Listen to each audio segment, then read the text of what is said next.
Hello, everybody, and welcome to today's conference. As you can see here, today we're going to be studying the conference number 22 of this self-knowledge course, and we will be talking about meditation. Remember that if you have any question, any doubt about this topic, you can leave it down there in the comment section down below, and we're going to be answering any question you may have and clearing out any doubt you may have about this topic. Okay, it is very important that this topic is very clear for you, so you learn how to properly do or carry out a good meditation in order to advance in your inner work. Also, in the description of this video, you're going to be finding the access link to the WhatsApp group and to the Telegram group, okay? So you can access to those groups in which we always send the access link to these conferences, and also any information about the course besides the material we use for the conferences. I mean the charts and the audios of the conferences. And if you have any question, you can communicate directly with the administrators of those groups. Also, in the description, we're going to be finding the access link to the YouTube channel, and there we are going to be finding all the conferences of this self-knowledge course, the conferences of this cycle and the past cycles conferences. Okay. Well, as I said, we're going to be talking about meditation. We will learn what meditation is, what are the types of meditation that exist, and how to meditate. First, we will begin by explaining what meditation is. Meditation is the bread of the wise. It is the way to acquire wisdom. It is the way through which we connect with the Father to acquire wisdom. Wisdom in which the mind doesn't interfere, but is received through intuition. That is why the mind must be silent. A person who wants wisdom should meditate daily, just like the human body needs food on a daily basis. We must feed our consciousness daily, and this is done through meditation. In life, the only important thing is the radical, total, and definitive change. The rest, frankly, doesn't have the least importance. And meditation is fundamental when we sincerely want such a change. In no way we desire inconsequential, superficial, and vain meditation. No. We need to get serious and put aside so much nonsense that abounds out there in cheap pseudo-esotericism and pseudo-occultism. So we are going to say that there are two types of meditation. We are going to be dividing meditation into two types. We have, in one side, contemplative meditation. There are many of these everywhere, and they are contemplative because they lead us to states of relaxation, either by listening to a sound, music, imagining certain things, etc., etc. Okay, we are going to be finding this type of meditation everywhere. We're going to be finding many videos, for example, in this platform, Facebook, TikTok, and YouTube. Okay.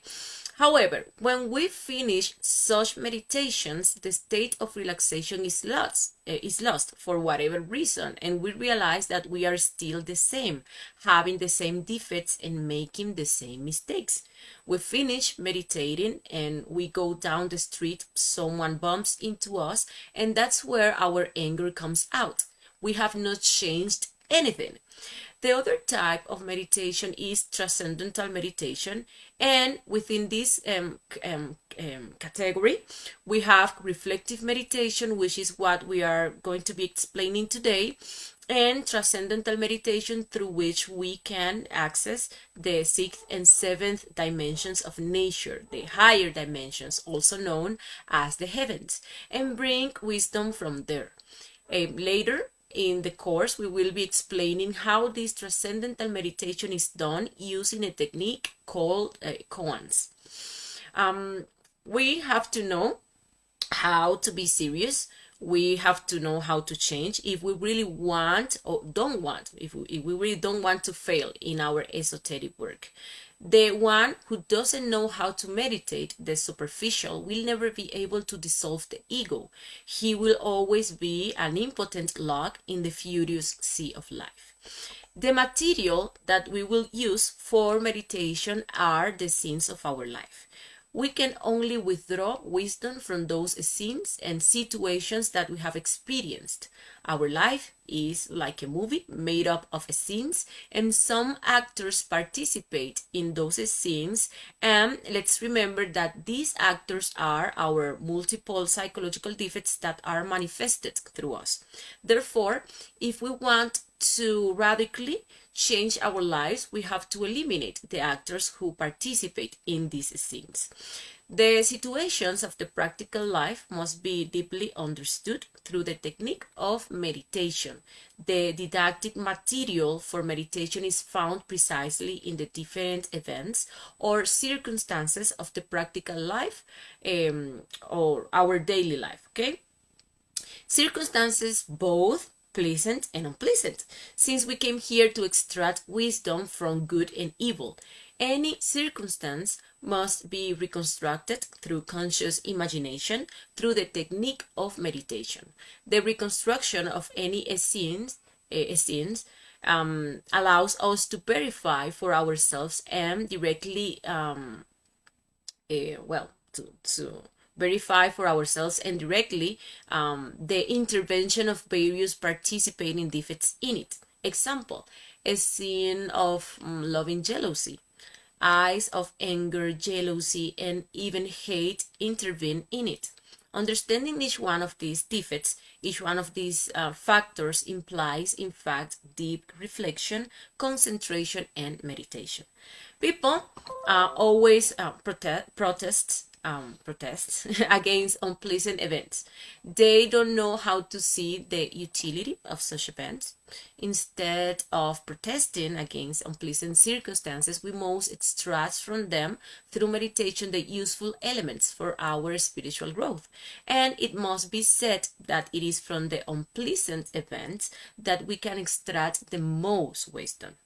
Conflict situations, sadness, antipathy, poverty, suffering, a specific defect that we want to work on, a certain wrong way of being that we want to change. All of this is material for meditation. Also, as I said before, from pleasant situations, such as lustful situations, states of being in love, vices and addictions, states of frenzy and fun, since all this leads us to feed our defects with our energy. For example, if we go to a party, there are many defects that move there, such as alcohol, drugs, lust, dancing, insubstantial talk, gossip, flirting, etc., etc. Meditation on this or that pleasant or unpleasant circumstance allows us to feel the flavor, the result. It's necessary to make a full psychological differentiation between what is the flavor of work and the flavor of life. The flavor of work is the one that comes from the change that we are achieving and experiencing through meditation. We are experiencing through freedom from those psychological defects that had us subjected and conditioned. We no longer react in the same way. We are unfazed by those things that mechanically used to make us react. I am already indifferent, for example, to those things that made me explode with anger, envy, jealousy, lust, etc., etc. That's the flavor of work. The flavor of life is to become identified with life, with the events and problems of life. Work the work, family problems, economic problems, personality things, material things, what people will say, pleasures and pains, etc., etc. In any case, in order to feel the flavor of work in oneself, a total inversion of the attitude with which the circumstances of existence are normally taken is required. No one could enjoy the flavor of work as long as they made the mistake of becoming identified with the various events of life. That is why we must see the circumstances of life as material and opportunity for a change. Certainly, the identification prevents a proper psychological appreciation of the events. When we become identified with this or that event, in no way we can extract from it the useful elements for self-discovery and inner growth of consciousness. The moment we fall into identification with this or that event, it is because we have lost the state of self-observation, which is the only form of self-discovery. And if we don't discover the elements or defects that interfere in such a circumstance, but rather we allow ourselves to become identified with them, we cannot reach the prosecution of that defect and subsequently its elimination. As we make use of the sense of psychological observation, the latter will also develop wonderfully. Then we will be able to perceive the eyes during the meditation work. It is interesting to perceive internally the eyes, not only before they have been worked on, but also during the entire work, okay?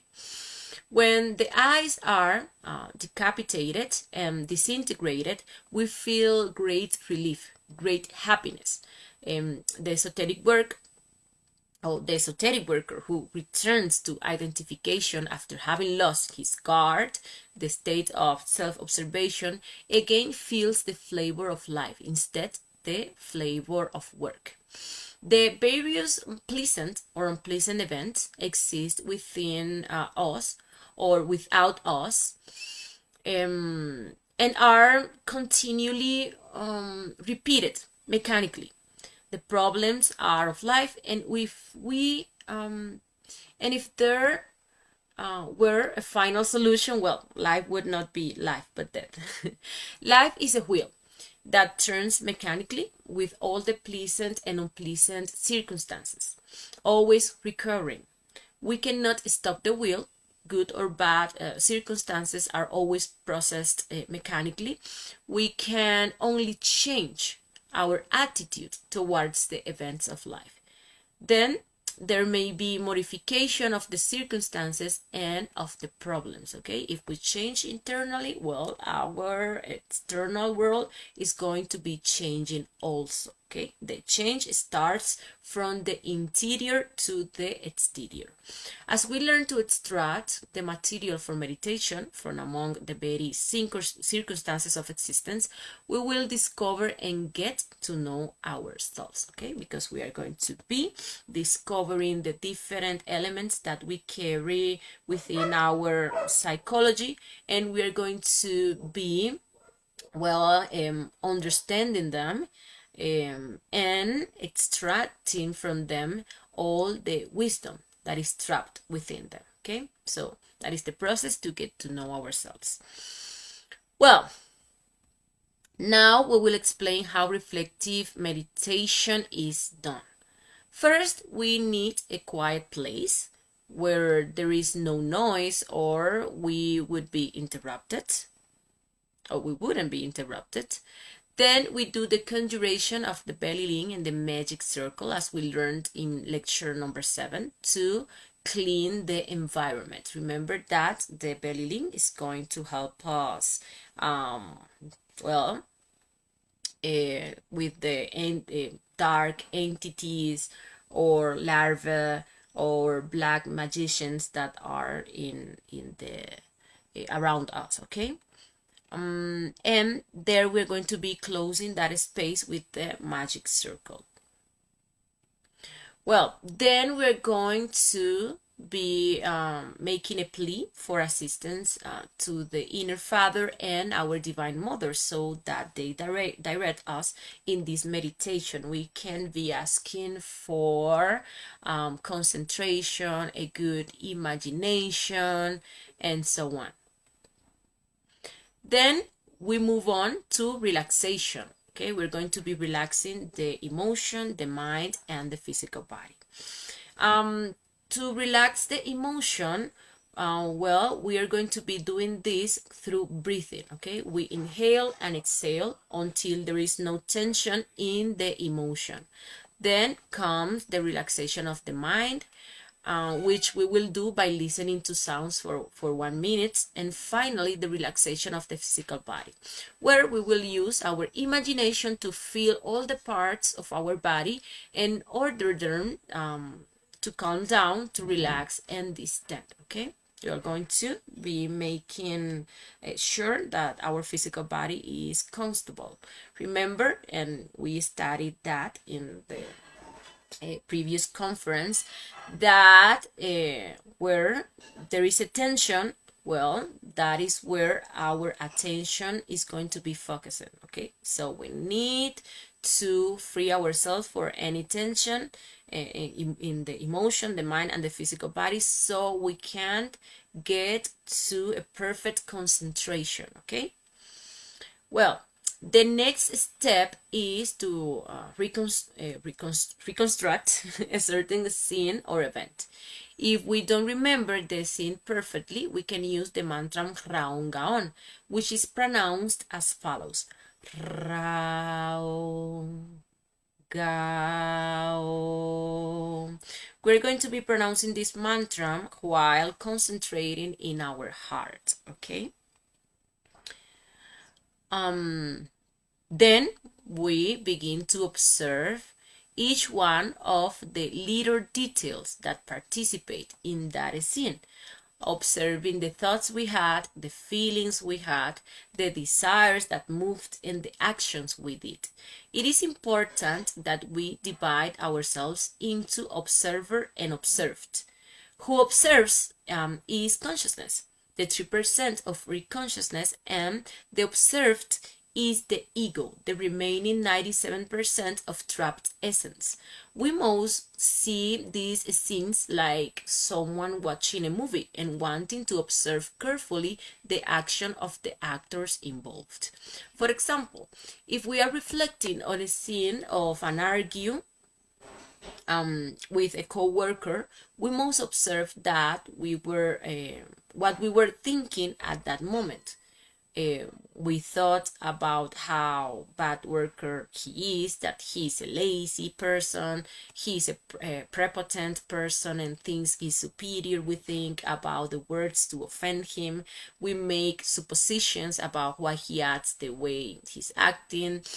We listen all the defects telling us to answer him back, to insult him, even to push him, etc., etc. Okay, in our mind, we're going to be processing all those thoughts. We are going to be listening our defects talking and telling us what to do.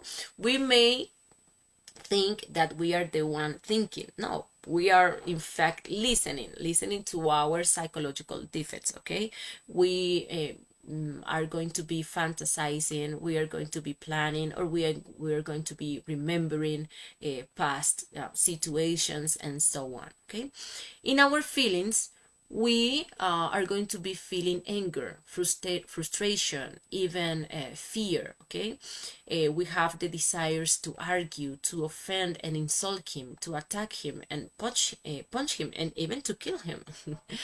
In our actions, we proceed to offend him and insult him with our words.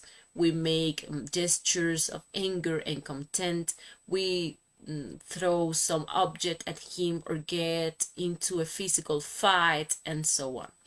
If we are reflecting on a lustful scene, for example, we saw an attractive man or lady in the street and we observe the thoughts we had, we may observe that the defects telling us how attractive that person is, how beautiful his or her hair, his body or her body. We start planning how to approach that person, how to get to know him and seduce him, we start idealizing that person, thinking about a future with that person, imagining lustful scenes with that person, and so on. In our feelings, we may observe that feeling of being in love, the nervous and fear we feel while being in front of that person. We most observe the desires we had, the desire to talk to that person, the attraction we felt, the desire to copulate with that person, the desire to have a relation with that person. We must observe how our sexual center activates, and we felt the sensation of sexual excitement. And of course, our actions, what we did. Maybe we made a compliment to that person. We made some flirtatious gestures. We asked that person for her or his phone number, etc., etc. We must judge ourselves ruthlessly. Ruthlessly. We must observe ourselves as we really are right now in order to understand this is not part of our being, and withdraw the wisdom from that defect. We cannot evade ourselves, okay? Then we are going to beg, to implore our Divine Mother, our particular Divine Mother, for the death to every detail understood with the phrase, Divine Mother, eliminate this I or this defect from me. In order for our mother, our particular Divine Mother, to act, the defect must have been previously observed and understood, okay? We must understand we are observing a defect, an ego, that is not part of our real being, a defect that has caused damage to ourselves and others, a defect that wants to rob our energy, okay? So we have to, we need to have this very clear. In order for our Divine Mother to act, previously we need to observe the defect and to understand it, okay? Our Divine Mother is not going to eliminate anything that have not previously been seen, discovered, or understood. Well, now some observations and recommendations. When reconstructing a scene, we must not become identified with it. For example, if we are studying a scene of anger and we become identified with that anger, we will not be able to observe the defects of the anger that is manifesting because we are identified with it. And when we become identified, well, it's like we become the defects. Okay, for example, if we are studying a scene of anger, remember that we have to divide into the observer and the observed, okay? And well, it may happen that we can become identified with anger and we are going to get angry again with that person that participate in that conflict, and that is not going to work. In that way, the meditation is not going to work, okay? So that's why we have to, well, observe that scene as if we are watching a movie. Remember that we are trying to discover the actors of that movie, the actors that participated in that scene of our life. Okay, so we are going to be discovering in a scene like that, for example, the anger. If we become identified with anger, well, we are going to be justifying the anger and the actions we did, and we're going to be, well, making the other person responsible for our reactions and so on. And, well, the meditation is not going to work in that way, okay? Also, in no case Should we accept the justification or evade ourselves, as I was saying before? If we are starting a conflict scene with a person, a justification would be to say that the other person was the one who started, for example, that the one who offended me first was the other person, okay? And that it was my duty to defend myself. Okay, we must eliminate all the justifications that are presented since they detract from the objective of eliminating the defect. Since, in a certain way, with the justifications, we are defending what we did. We are giving the reason to the defect with these justifications. Okay, if we do this, well, this represents that we are not understanding deeply the defect. We are not understanding how bad is that defect for us, and how well, bad is that defect when it manifests through us for the rest of the people. Okay, with this justification, we are giving the reason to the defect. And of course, if we do this, we are not going to have the strength to eliminate that defect from our psychology, okay? Because it has a reason to exist, to be. Okay, another thing is that we are going to judge ourselves, not others. If we are starting a fight scene with the couple, it is common that we want to judge the actions of the couple and how he or she should change.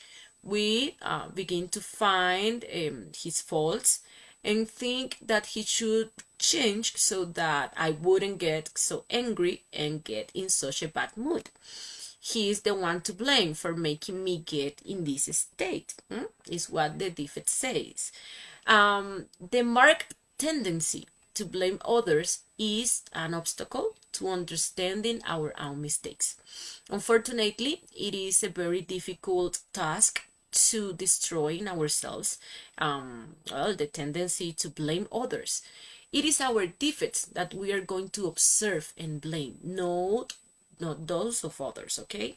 This also can be considered as a justification, okay? Because we are going to be saying, yes, I offend him, but he offended me first, and I had to do it to defend myself, and so on, okay?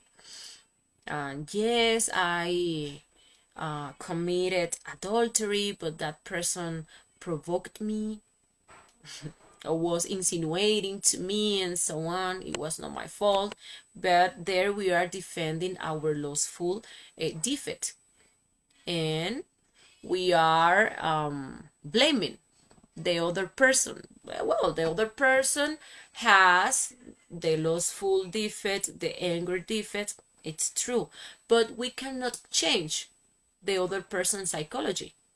The only thing we can change is what is within our psychology. And if we don't have an angry defect, a lustful defect, we are not going to be reacting to the angry or lustful defect of the others, okay? Well, it is important to put ourselves in the point of view of others, not trying to experience or feel what the other person felt or assuming why they did this or that, but rather reflecting on the times that we have acted in the same way and observing the defects that participated in that performance, why they did it, how they manifested, and so on. This will make us discover that same defect within ourselves, and that we come to the understanding of our own defect, and that we could understand the actions of the other person. This eliminates criticism and judgment towards others. And finally, we must repeat this practice every time we have the opportunity. Okay, the interested student should not go to bed without reflecting on the various details of the day. So it would be good to start doing it daily, even for 15 or 20 minutes at first. Then the time will get longer. And well, this has been today's conference, and the recommendation is to put this into practice so that we can advance in our inner work and with psychological depth in the elimination of our defects. Okay, remember that we are talking here about the basis of this work, which is the second factor for the revolution of consciousness, with this, the psychological depth, which is going to free our trapped essence, okay, our soul, which is trapped and conditioned by all our erroneous ways of being or psychological defects or ego. So this is something we have to practice every day if we really want to gain wisdom, okay, and if we really want to get to free ourselves. Thank you very much for joining us, and we invite you next Thursday to the conference number 23, entitled Fanaticism and Mythomania. We will learn about two defects that greatly hinder our inner progress and divert us from the true spiritual path.